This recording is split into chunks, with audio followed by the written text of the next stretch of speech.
On ethics, you had Representative Jones say there's a difference between campaign finance changes and ethics rules. Do you see that there's a difference there? I think they're so tied together that I don't see a difference. I think the people of Missouri voted for limits on the campaign. They are concerned about the influence of money in the political system, and that's why they voted for limits, and we should reinstate those to make sure that the accountability and trust is renewed. Is that the biggest thing that's lacking in that bill? I think so. I think that's the biggest thing that's lacking. Additionally, there should be a limit on lobbying gifts.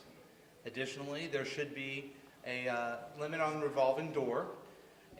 Additionally, there should be a ban on someone serving as a political consultant while they're a member of the General Assembly. These are common sense things that we've been pushing for years.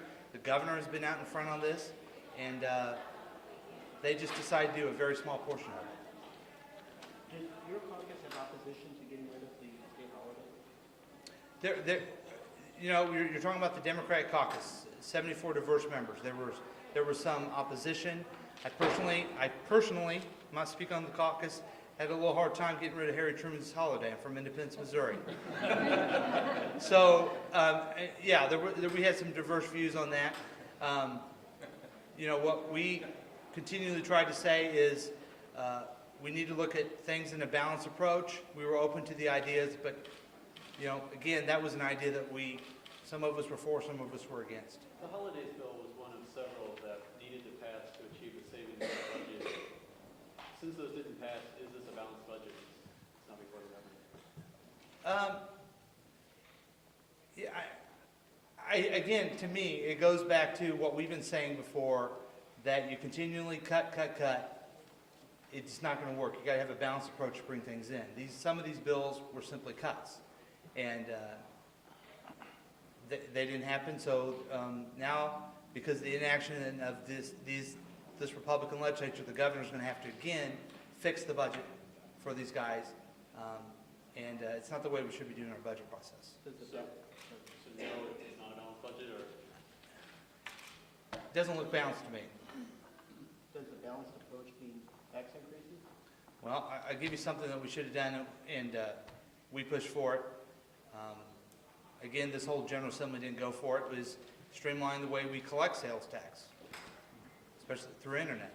That's a way that we could have had more revenue in, and we could have been not hurting any small business or small families in the state of Missouri, but we could have made sure that we looked at everything in its totality. Was it a good thing or a bad thing that the budget was done early? It seemed like the mood or the feel of the session changed after the budget was done. Yeah, that's a good question. I don't know for sure.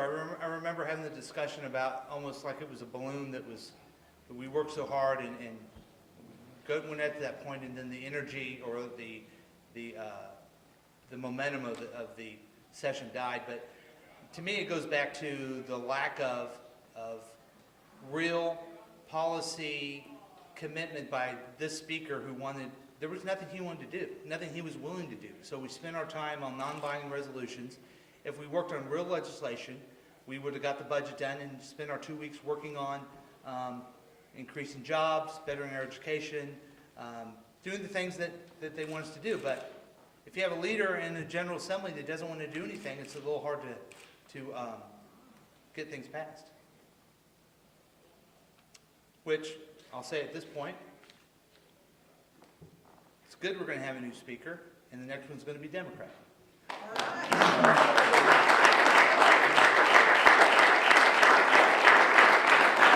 just playing for the crowd, guys. Any other questions?